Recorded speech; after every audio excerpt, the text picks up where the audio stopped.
Okay, so before I actually have my guest co-host, my colleague, to introduce our wonderful guest today that's going to be sharing this space as we learn with and from each other, I want to actually take a moment just to acknowledge my colleague. Although Mark has been with us for a number of months now, I realize that this will be his first opportunity co-hosting the vodcast with me. And so I want to give him a bit of an official introduction. Mark is actually joining today's conversation from the Bay Area of California, and he is a DEI coordinator with NWC.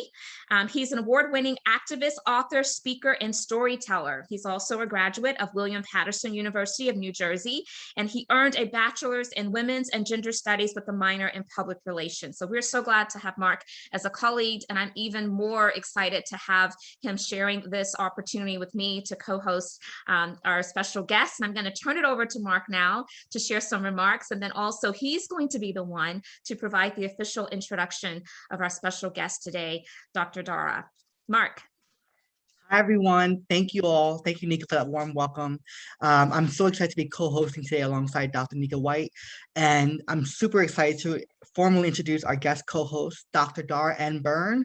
As Associate Provost and Dean, Dr. Dara N. Byrne is responsible for the strategic plans of much of John Jay College's undergraduate operations. Dr. Byrne oversees offices such as the Academic Advisement Center, Center for Postgraduate Opportunity, Center for Career and Professional Development, CUNY Justice Academy, John Jay College Honors Program, Macaulay Honors College at John Jay, Math Foundations and Quantitative Reasoning, Percy Ellis Sutton SEEK Program, John Jay ACE, P-Law Institute, Student Academic Success Programs, Writing Across the Curriculum, the Campus Main Tutoring Centers, Learning Laboratories, and Academic Support Services. In this capacity, she also works closely with faculty and academic departments to address the curricular needs of students and to assess learning. A member of the CUNY community since 2002, Dara has held several leadership positions, including founding director of Macaulay Honors College at John Jay, faculty director of the John Jay College Honors Program, founding director of the Stiegel Fellowship in Strategic and Nonprofit Communication, and interim director of the Percy Ellis Sutton SEEK Program. She is a professor of rhetoric and intercultural communication in the Department of Communication and Theater Arts. Her publications include contributions to volumes such as Brown versus Board of Education, Its Impact on Public Education, 1954 to 2004, HBCU's Models for Success, Supporting Achievement and Retention of Black Males, The Unfinished Agenda of Brown versus Board of Education, the unfinished agenda of the Selma Montgomery Voting Rights March, as well as the Learning, Race, and Ethnicity, Youth, and Digital Media. Dara is a proud graduate of Howard University's PhD program in Rhetoric and Intercultural Communication, and she's our guest today on Intentional Conversations. Dr. Dara N. Byrne, thank you for being here, my friend and my colleague. Hi. Hi, thank you for that. Yes, that was a lot, and I'm so happy I was able to capture it all. I hope I did you proud. I was so nervous. I know hearing it is a lot.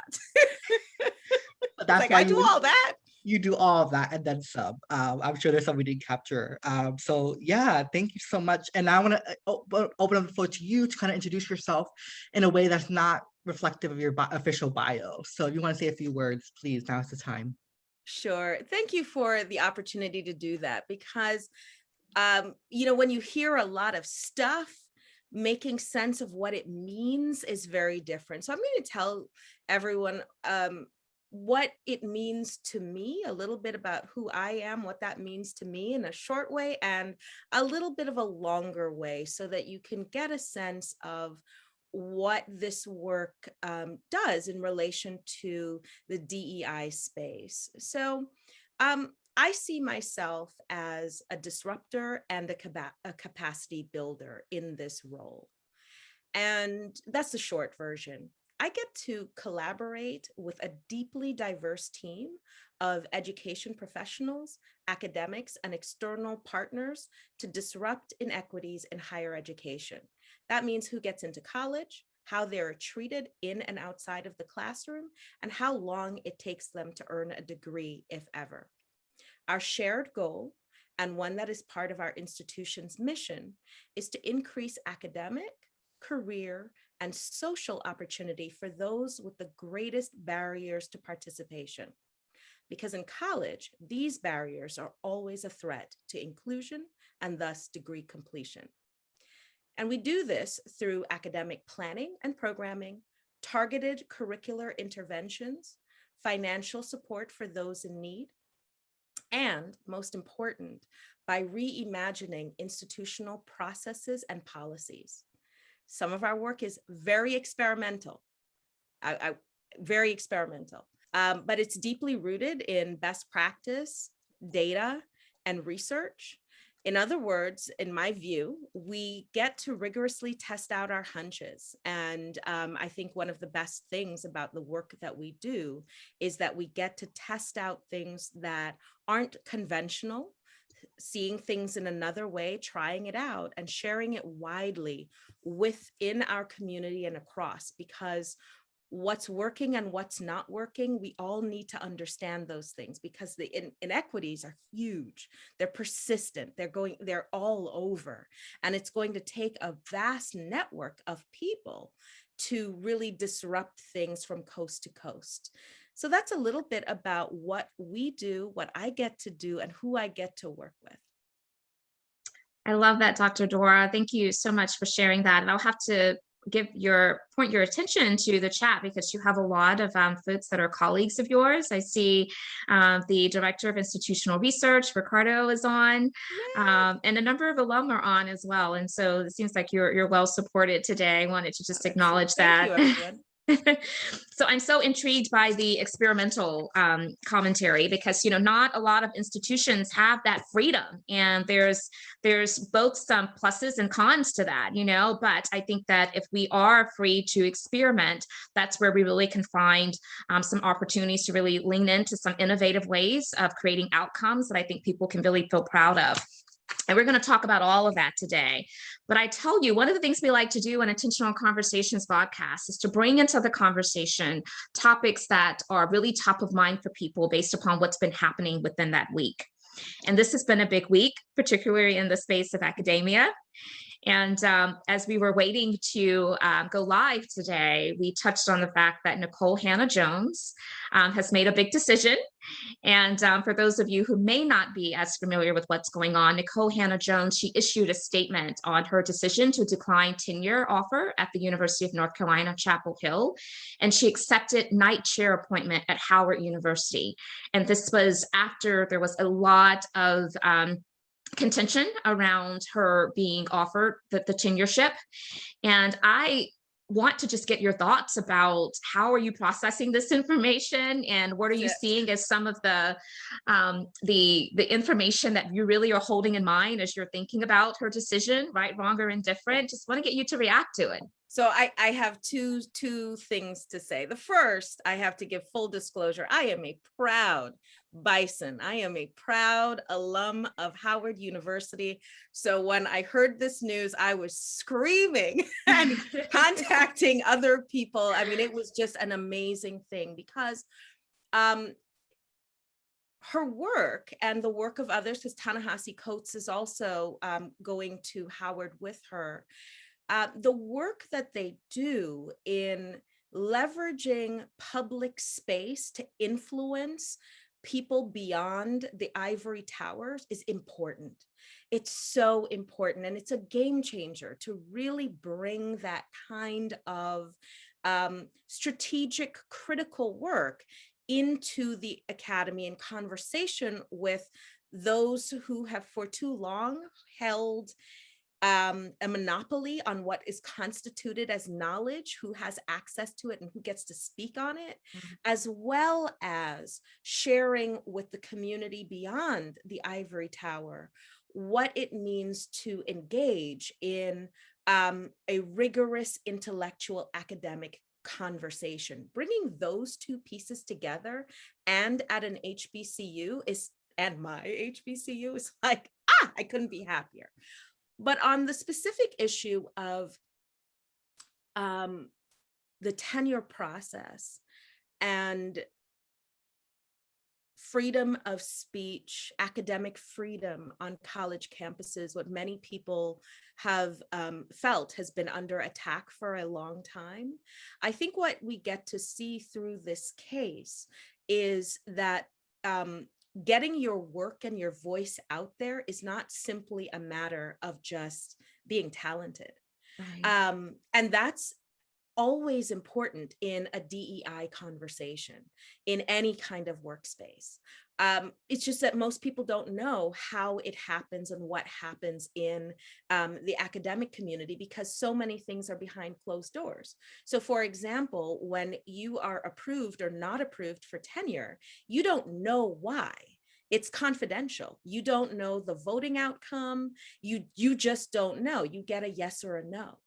And for those of us, tell you, Black women occupy less than 5% Yeah. of college campuses in academic, full-time academic roles. I think the number is actually 3%, and the entire Black of all genders is 6%. So it's a very small number. And so people always wonder, how is it that we don't have books on this topic? Why is it that these voices aren't out there? How come I've never had a Black professor? How come there's only one Black dean that I've ever met in my whole life? These are the kinds of reasons. You have to get through some of these processes. And in our case, we don't know why, what Yeah. we have to do. And I had the opportunity to publish on what I wanted to publish on, what was interesting to me. That my institution validated it is a bonus, but I do feel I was going to write on it no matter what. Yeah. And you got to see this with the decision that Nikole Hannah-Jones made. She was writing what she was writing. What her voice is, UNC declared was not a good fit. Yeah. And she made a choice to go elsewhere. And I think that's a really important thing to keep in mind, and something that our young people continuously talk about is wanting to hear about narratives of agency, how people resist, what Yeah. that work looks like. And we got to see, first class response here Yes. about agency and resistance Mhm. in a context that's usually shrouded in secrecy. I am so happy for this moment in many ways. Yeah, you shared so much, Dara. That's great to unpack. I too am looking back on her decision, and as I've been able to read how she has been very clear to articulate her thought process, her why, um, that I'm excited for Howard. I'm excited that she is leveraging this moment to send a message that we do have to be reflective about what battles are we going to decide to fight. And I recall her saying, I get to decide what battles I continue to fight. And I think we have to acknowledge that not everyone has the emotional capital to be those trailblazers, to continue to show up in spaces where they feel like they're constantly having to fight. Each person has to make that decision for themselves. But I think that the big winner here is Howard University, and all of the students also that are looking back with a level of pride that the collective effort of advocacy, her self-agency, as well as the allyship that took place among so many different individuals, it landed at a decision to where she had a choice. She had a choice. And so I think there's just so much to be said for that. One of the biggest takeaways from some of her commentaries, this, at some point when you have proven yourself and fought your way into institutions that were not built for you, when you have proven you can compete and excel at the highest level, you have to decide that you are done forcing yourself in. And there's different schools of thoughts about, she should have continued fighting. And I'm of the persuasion that she did what was best for her. And I totally respect that. And I'm even a bigger fan now, to be completely honest. Absolutely. Listen, I read those comments as well. I read everything, and so much of it landed with me. I had a moment at my institution, as much as I can tell a fairy tale story. I had a moment at my institution where for 2 years, I was fighting for small things. small but right things, the right thing to do, tiny bits of money to help small groups of students. And the amount of work and energy that it took to do that left me in a place where I thought, what is it that I am doing wrong? Because I've got all the data, I've got all the research, I've got everything, and a very passionate argument about it, and nothing is moving. And at the time, I started to think about, am I even a fit for this place? What do I do next? How do I move things along? Because when you're in a leadership role and you can't get a win for your team, it starts to come directly to you as a feeling of failure. And what am I doing? And I did a lot of work, a lot of deep soul searching, and shifted my entire lens and started to move outside of just stop asking. I just stopped asking. And I saw at least two of my co-conspirators on this call who took big risks with me. To have somebody say, I have an idea is one thing. It's another thing to say, tell me more. And two of those people did that with me from the beginning, didn't ask questions, just got in there and supported it. And years later, what we've done has resulted in hundreds of students getting their degrees, hundreds of students, and millions of dollars in fundraising to help those students, all because of shifting my position, right? I'm not asking anymore. I'm not asking.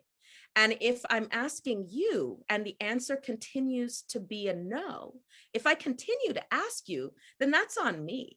And what I discovered is you ask different people, find a different crew, go where you fit, as Nicole Hannah-Jones has pointed out, go where you fit, go where you're welcome, go where people are excited about what you have to say.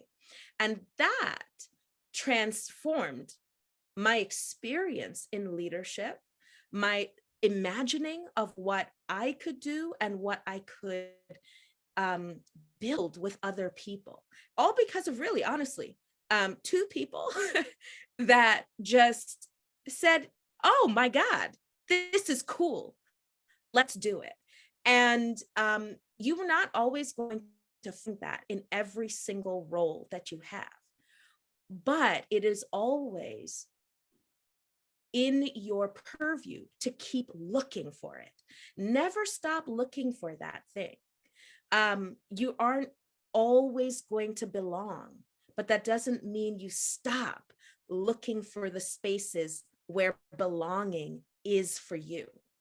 And that is, I think, the foundation of all of this, and what she brought back full circle at a crucial time where we're looking at so many things on a national level and local levels, and questioning where do I fit? What does it take to move the agenda, and so on?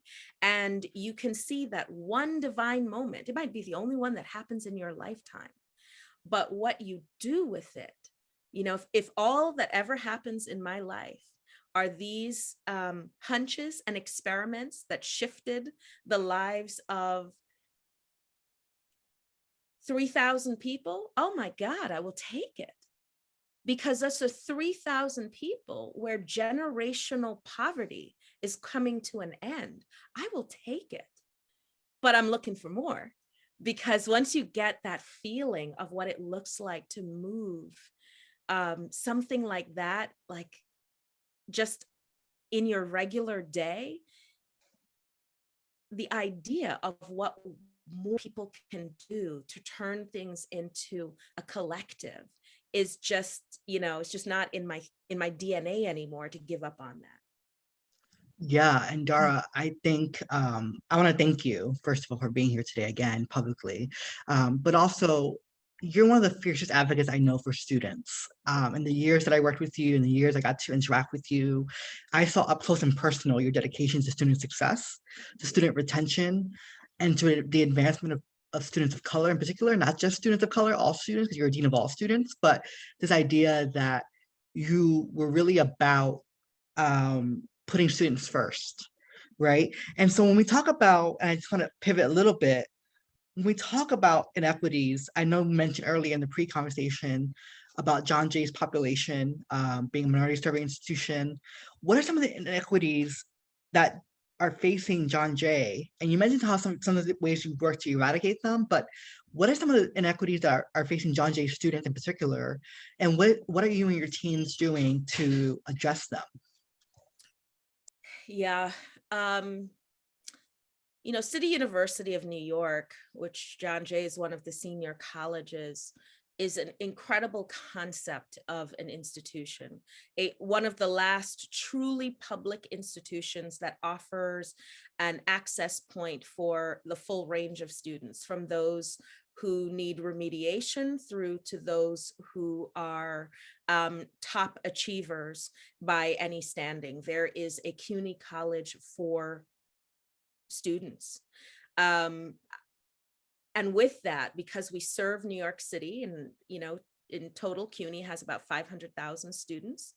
John Jay has about 15,000. 13,000 of them are undergraduate, and I'm the only undergraduate academic dean at the college. What you get is a slice of everything that is happening in New York City. So by virtue of our population being close to 80% students of color, particularly Latin, Black, and Asian, and a rising South Asian population, what you get to see, all of the things that those populations experience in society, particularly those who are incredibly low income, are coming to campus. And so if you think that a school can only just teach some classes and worry about the books and the curriculum, then you're not really putting students first. And the way I look at it, it's students first means putting the future first, really thinking about what the future needs to be. So if you think that the future can be bright and glorious and better, then you invest in students. There's no way around it, right? And we have incredible students. I mean, the most resilient students you can ever imagine. Students who are working 2 or 3 jobs to support their families and go to college. Students who are studying on the train because they're coming in from a night shift on their way to classes. Students who have been so deeply impacted by injustice that the thing that they want the most is to contribute to making justice work, making it better. Our entire campus is organized around justice, particularly criminal justice. And so what that means is taking every kind of concept of inequity and injustice that you can think of. It is happening on our campus. And so addressing it means prioritizing the whole future and what their role is in it. And I think of that as students who, when they graduate, are equipped and inspired, because we don't always talk about that, inspired to fully participate in the society that they imagine. Right? It's not going to be the society that I'm living in. It's a society that they imagine. And I don't want students to feel when they leave the college that they were worse off for going to college and that they have no idea what's next for them.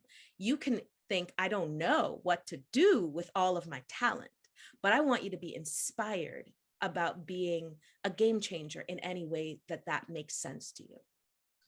Yeah, and I think, what I love so much about John Jay, disclosure, I used to work at John Jay, is that y'all really build fierce advocates for justice. It's not just a tagline, it's part of the mission, it's part of the purpose, right? It's embedded in everything that the college does. I mean, look, we're top producer of Black and Latin applicants to law school. We are number 4 and number 8 for Black and Latin respectively. They're only about 5% of the of lawyers in the country are Black. And so when you think about our little college with only 3 people in that office preparing students to apply to law school, get in and earn their degrees, that we are number 4 and 8 is actually, it's a wonderful thing for us, but it speaks volumes about what other people aren't doing. It speaks volumes because we are under-resourced. We fundraise, and one of the fundraisers, the people who helps with the fundraising is on the call. We fundraise to keep the Pre-Law Institute going. So that really brings the question, not about what John Jay is doing, because we're doing some great stuff, but what are people not doing that the most under-resourced institutions can make it to the top 10 list persistently? Yeah. Right. Shout out Charles. He oversees the pre-law institute. Just want to give him a shout out. And so, Nika, were you going to say something? I didn't want to cut you off. No, Okay. I'm just tracking because all that Dara is sharing is really resonating. I especially appreciate the recognition of once you've gone through the college, experience, you don't want to regret that experience. And sometimes people, when they're met with, the debt, they start to think, was this worth it? And so, I mean, there's so much that people are holding in that moment. And so I appreciate you bringing that to the conversation. And I think too, we sometimes forget that curriculum is debilitating. So, most of us who are on this call, we succeeded. And so our reflections of something that happened in the educational journey was affirming somewhere along the lines. Not everybody experiences that. Educational institutions have been spaces of terror for hundreds of years, spaces of exclusion, spaces of hostility. Let's not forget about young girls being escorted with people with guns to get them to sit in a classroom, like 50, 60 years ago. So the idea that we would help students who in their families, they've never been in a college space, to graduate inspired. I don't take that lightly. That is real, purposeful, intentional. It's the DEI work that you describe in many of your talks and your writings, Dr. White. You have to plan for it. You have to make it part of your strategic plan. This isn't a conversation. This isn't a statement. We want curriculum to be better. We want this for our students. You have to build it in, because all institutions have done the work of terror, especially educational institutions. So to put in, as you described, to write it, what is the plan? Not who do we hire and throw into a spot, but what do we put in our goals? How are we measuring it? Who are the people that are working on this consistently? And so inspiration is part of the plan, right? It's designed to make them feel like justice is mine to shift and it is not off limits. And that's a big deal. That's a really big deal. Yeah, you just give me goosebumps from head to toe with that line. Justice, I'm going to butcher it, so I'm not even going to repeat it, but that justice part you just mentioned gave me goosebumps. Woo. So let's talk about the curriculum. Let's talk about George Floyd for a second. In the wake of George Floyd, how do you shift what is being taught in the curriculum when people teaching are not shifting? These professors who get tenure or professors who are teaching, they're not, I mean, I think of Professor Kaplan, I think her last name is, if I'm not mistaken. She's been at John Jay for a very long time, and I love her. But if the professors are shifting as quickly as the times are shifting, how does that impact the curriculum? That's honestly one of the most important questions to ask of the academy. Again, people are doing a lot of talking, but what does it look like in the plan? I'm going to start though in a different way, because I think the George Floyd experience was deeply transformative for me, in that our students, particularly our Black Student Union, and Black student unions for decades have been important loci for transformation on college campuses. And John Jay is no different. Our Black Student Union really came full force last year and said, listen, what y'all doing about this curriculum? Because in the wake of George Floyd, what we're not doing is going back to some classes where criminal justice and education is not being interrogated. And they started to ask for a lot of things that brought me to my own place of reckoning. This is like my 28th year on a college campus in some capacity. And so I've been in college long enough to see things stay exactly the same. So to believe that change is possible, I had to confront that. Change in the curriculum with people who aren't going to, where personnel isn't going to change, you have to confront that. And I didn't experience, my undergrad experience was not one where I felt like I could go to professors and say, this is what I want in the classes. You guys don't have any literature here on diverse voices, so could you just redo the syllabi? That's what our students do. And I found, in honor of George Floyd, I really became a different person in that I shifted my, kind of going back to what I said before about what you ask and who you ask, I shifted what I was asking for because of what I saw the students believing was possible. I think it's a very loving thing, a very loving and gracious, graceful act to look to somebody who does not give you what you want and ask them to do better. And I wanted to support that. I wanted to really honor that. And so last year, starting on Juneteenth, a colleague and friend, Allison Peace, and I hosted an open forum on Juneteenth. I wanted to do it on Juneteenth because that's also a deeply personal and important moment to talk about the curriculum and talk about what people were thinking. And 86 faculty came on a holiday. They came and we talked, and I said, I'm having a hard time with this because, my experience in college with particularly white professors, you accept what they give you and you educate yourself elsewhere.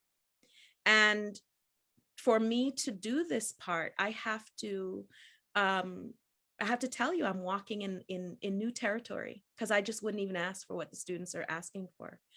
And we began with that kind of honesty, and it morphed into first a reading group. We read The Condemnation of Blackness as a reading group, and then in the fall started having these sort of open forums and discussions. And Allison and I started a podcast series, interviewing, pulling together groups of faculty to ask questions about what do terms like culturally responsive, inclusive, and anti-racist mean? Because I think, again, and you talk about this, Dr. White, in your work, you can't do these things unless you have a sharing of what it is we're all talking about. And people throw out a lot of terms, but don't often have an idea of what it means. And without that, you can't get to what's the plan. And so we started there, and doing the podcast and sharing the podcast and building community around that. And that started to morph along with department leadership into folks taking a look at their curriculum and forming small committees and so on. By the end of the year, we passed through college governance a framework with 7 principles for a culturally responsive, inclusive, and anti-racist curriculum. And 40 courses went through governance. I received a grant thanks to one of my co-conspirators, Rona Lane, who's on the line, who is our corporate and foundations person. We wrote a grant to a foundation to do some interesting multidisciplinary work on race and criminal justice education, and create new courses. And 8 departments created their own plans, and so on. And that's just in 9 months. That was just in 9 months. We also joined the consortium of universities studying slavery.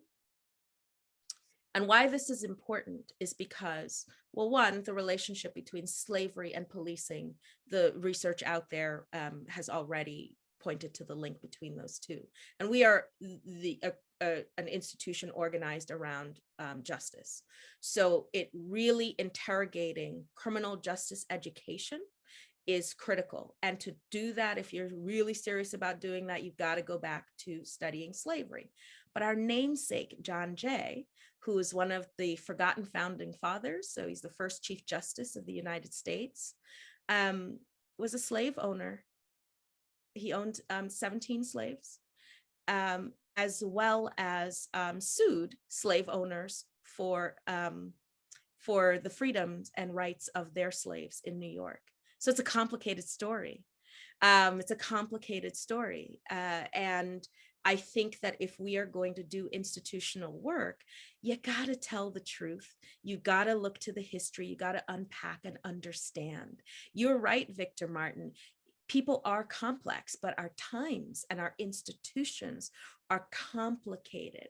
And inviting students and the community into that process, as opposed to upholding knowledge as this unalterable thing, this pristine thing, we got to disrupt that. And doing it through the curriculum with faculty who choose to participate is an important place to start. And so while people aren't going to shift, what you will find is that there's deep diversity within your faculty anyway, that have ideas and are not content about feeling like a failure in connecting with students around learning. All faculty feel that. No faculty member wants to be a failure in that process. And we engaged with that around culturally responsive, inclusive, and anti-racist work, but particularly our students' desire to see themselves in the curriculum, to see themselves as co-collaborators in the classroom and co-creators, but also that their histories are not ones of victimization and oppression, but the resistance narratives, what we can learn from what these groups have contributed to this very country, to nation building, to democracy, to inclusion, to identity spaces, and so on. And that's what we're going to do with the very same people that are going to be with me for decades to come. Yeah, and getting anything to do governance in a college campus is hard. So I commend you and the group for doing so. We have a question from Victor. Given that should I read it or should I just ask Victor to read it? Sure. Either Victor, way. Victor, do you want to unmute yourself and share your question? Sorry, this is my first time co-hosting, so I'm a little nervous. Victor, go ahead and unmute yourself and share. Thanks, Mark. Yeah. I was saying you could go ahead and read it. I'm really more interested in what Dara has to say about it than I am in hearing my own voice. But my question is, there are a lot of books about Blackness in America. There's been like volumes written about the disparity in the treatment. And I noticed that in the DEI space, there's a lot of conversation between Black and white, and obviously a lesser conversation about male versus female. But there are a lot, as people are complex, there are a lot of humans who make up a DEI conversation. So I just wonder how, in your experience as a dean, do you believe books such as Invisible Man can be used to garner understanding for others in other DEI communities? Absolutely. One of the things that I think is important here that I kind of take as a subtext of your question is that being rigorous in our practice of listening and learning to others is critical. You have to treat it like a methodology. It's not like you just wake up one day and say, you know what, today I am just going to start being a DEI guru. It just doesn't work like that. It's a habit, right? It's a habit. You have to work at it. And I think that the more that we read broadly across the literary spectrum, across the narrative spectrum, because some of the best narratives out there are oral. And privileging certain kinds of literacies over others is something that I in my former research life, I challenged, in that official written narratives are often in standard languages, sometimes come to us translated and edited in the way that is deemed acceptable or conventional for standard consumption. There are really important discourses out there, and we see this happening online and elsewhere, where people are talking about their experiences unfiltered, unedited, really raw, and getting the habit to listen and learn across the spectrum of expressivity is an important part of the DEI space as well. I thank you for that question, because I started my passion for all of this in education with discourse and rhetoric, how it is we talk about stuff. Right. And when you look at it, what you realize is that most of higher education, most official institutions are organized around structured stuff, not necessarily what we want to say, but how we needed to conform what we say. So the more that we stretch ourselves to embrace multiple positionalities, multiple ways of seeing, thinking, being, it'll be better for our work together. Thank you. So I want to turn to Andrea Payne, alumni of John Jay College. Ask your question. Hi, thank you so much. Dr. Byrne, I'd like to know, what can those of us alum who are, especially those of us who are in the DEI space, how can we bring about these justice changes at the college? Oh, Andrea, I hope you will write me after this. Yeah. This is a really great question. One of the best things that I got to do a couple of years ago, again, it was a hunch, was create these sort of pre-internship classes that brought people, I call it professionals and residents, people who are working professionals who are out there, who are doing change work into the classroom, so that students could get a chance to see what change looks like, usually in micro ways, right? What change looks like, the skills that are used, and the literature, the methodologies, the kinds of practices that professionals are using in small classes, so that they get a chance to see what problem solving on any issue looks like. And in almost all cases, the people who were teaching these classes were deeply diverse. And the ways that they were addressing things were stuff that our students couldn't even imagine. They never heard of. And it was so cool because there was mentoring, there were mentoring opportunities in there. Most of the folks teaching those classes and working with our students were also alums, or in a network with an alum who sent them my name or something like that. And so if you are thinking about DEI work with our students, as opposed to DEI at the institutional level, which I'd welcome that as well, I would really invite you to, and this is for anyone out there who's thinking about their alma mater as well, is to connect with your institution around their peer mentoring programs, their internship programs, things that are not like a one-off workshop, but something as consistent as a course, 15 weeks, that allows you to spend time. We've also started piloting things like micro internships, where 4 to 6 weeks students spend with ideally an alum or some other professional that's doing something really cool in interrogating justice, to understand a project, to connect to a project, to see the work. I want students to see the work, because that's the stuff, the work at the local level, that's where most of us are operating. And the earlier, especially at the sophomore level, the earlier they can see that, the more time they have to build and plan about where they want to take things next. So Andrea, call me. I will. Awesome. And then we're gonna go to Precious, and after Precious, we're gonna go to Abella. So Precious, you wanna ask your question? Yes. Hello, everyone, and thank you, Dr. Byrne, for this experience. I have a question. I wrote it down so to help make it make sense. My question is, what do we need to unlearn? I hear you speaking about curriculum and its restrictions, and it's just a lot. That's my word.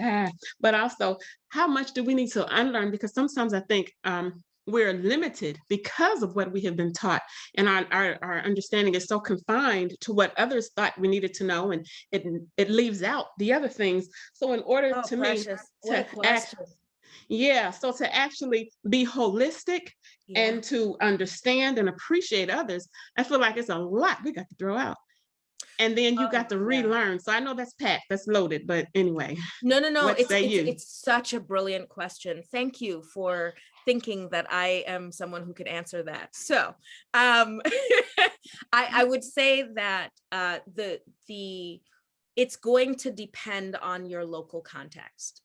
I think that disruptive work is situated in the context, you in your role context, and the sort of network around you. So you need to unlearn that the answer is slow change. You need to unlearn that.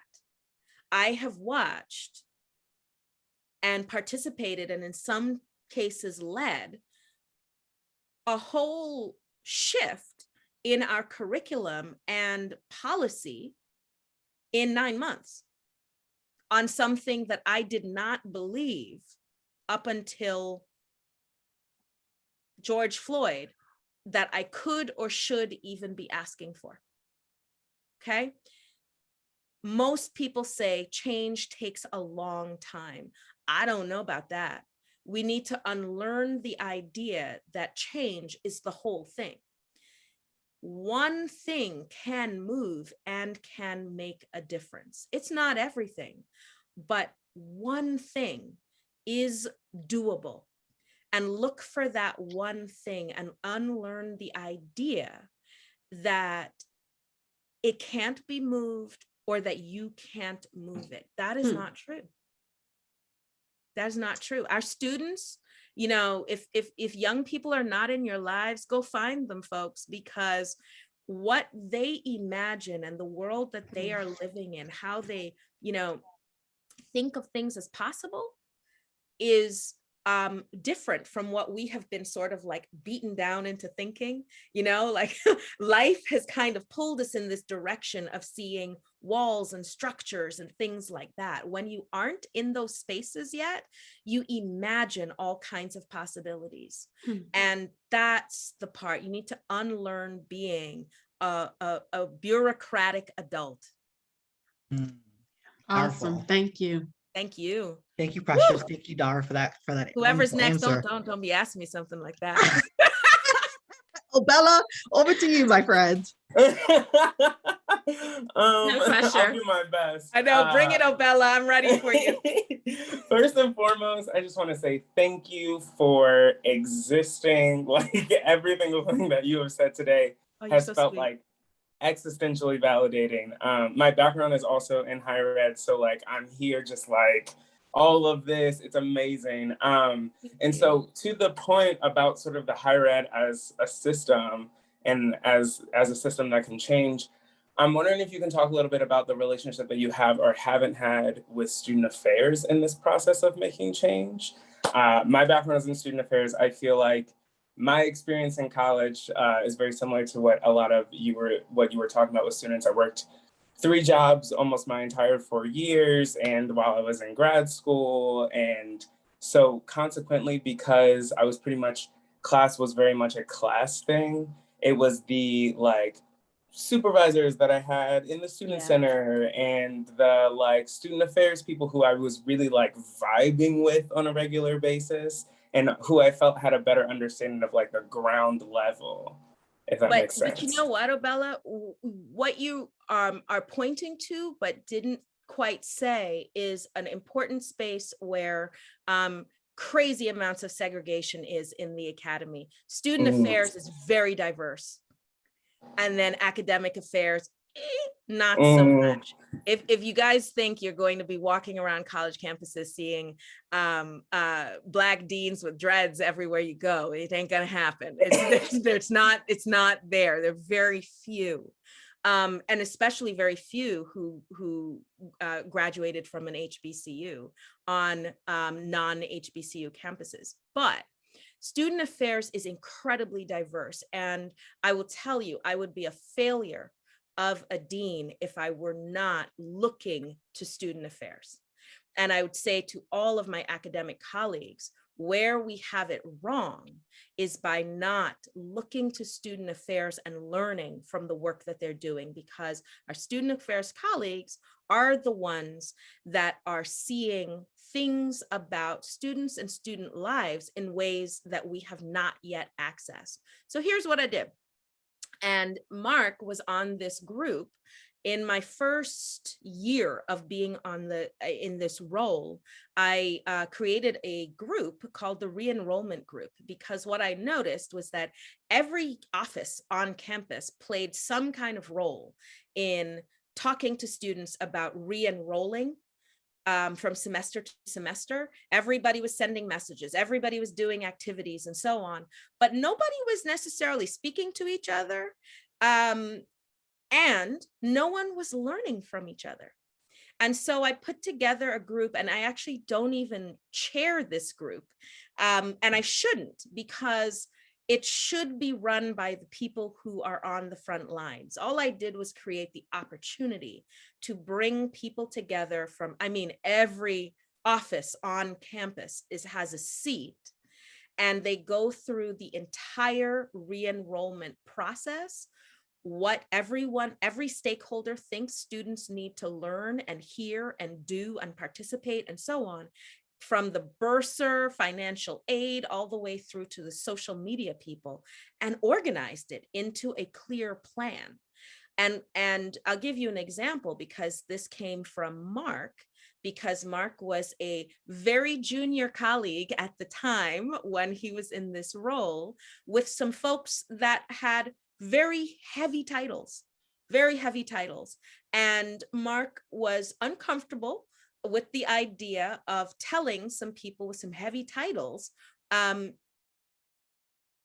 you might have missed some stuff, but he told me.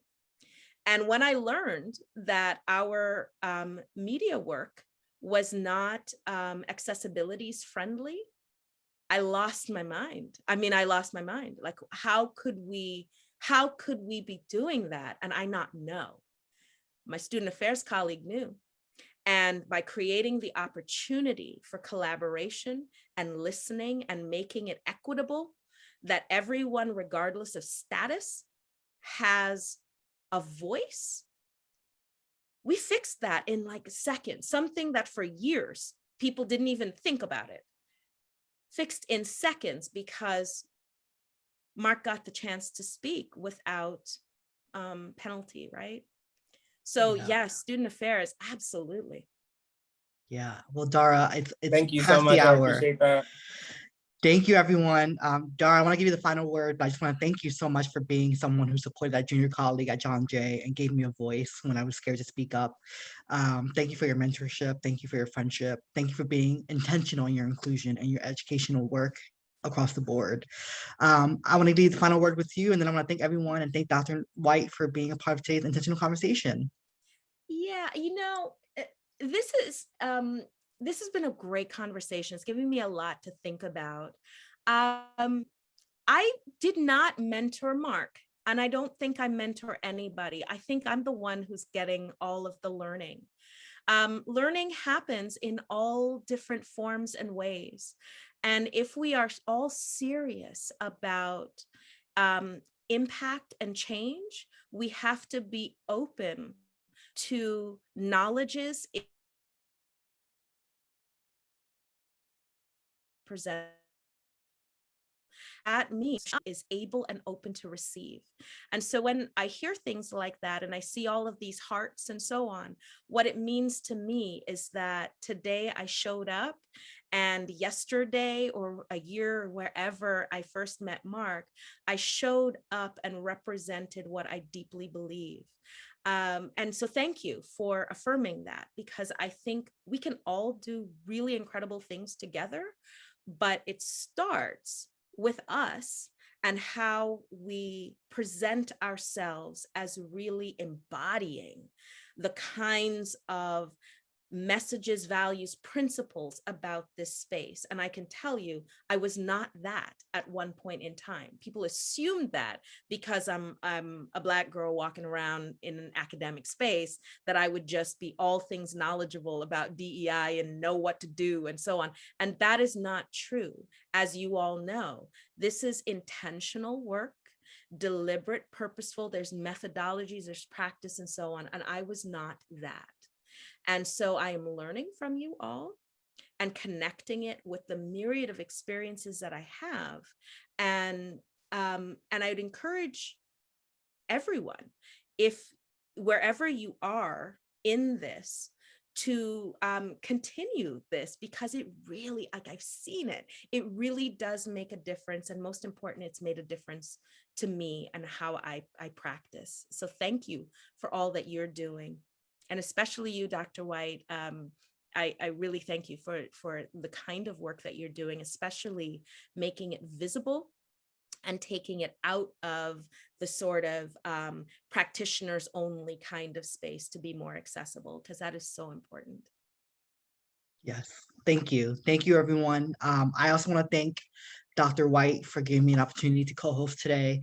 It's important that I acknowledge that it has been Black and Brown women who have given me opportunity at every corner of my career, and I wouldn't be who I am today had it not been for Dr. Byrne and Dr. White and other women in my life. So thank you all so much, and we will see you next week, same time, same place. The Zoom link. Don't forget, be intentional to be here.